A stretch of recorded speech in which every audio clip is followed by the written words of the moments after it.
I get this question all the time. Billy, how do I get trade evaluation without bringing my car to the dealership?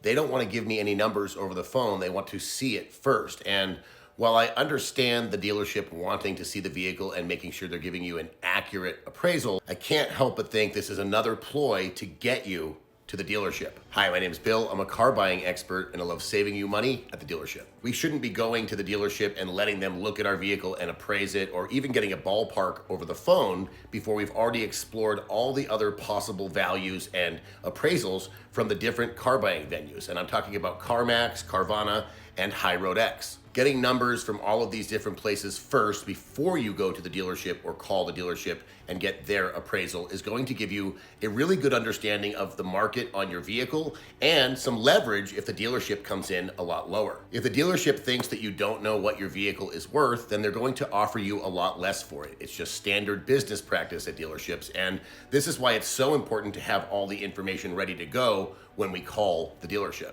My question is, if Carvana, CarMax, and High Road could give me ballpark estimates over the phone, why can't the dealership? Well, they absolutely can. And I recommend being completely honest if they're willing to do this.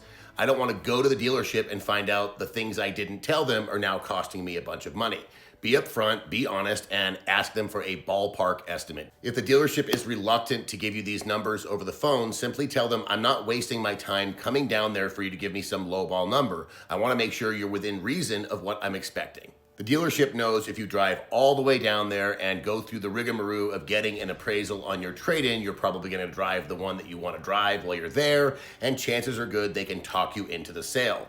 You do not want to play the big game on the other team's home field. So this is a bad idea for any consumer to go to the dealership without getting some preliminary numbers first. If a dealership tells you that they're not willing to give you numbers over the phone, that they just have to see it in person, you just need to call another dealership. The real question is, why are we giving the dealership free equity? Why are we letting them sell the vehicle for retail pricing and accepting trade numbers when we could be getting close to retail pricing? Even private party is about $3,000 more than the average trade number, and the dealership is going to sell it for about $5,000 more on average than what they offered you. If the dealership was willing to give you a $5,000 discount on the vehicle you were buying, wouldn't you jump at the opportunity? Well, basically, that's what you're doing. You're leaving $5,000 of equity on the table by not selling it on your own.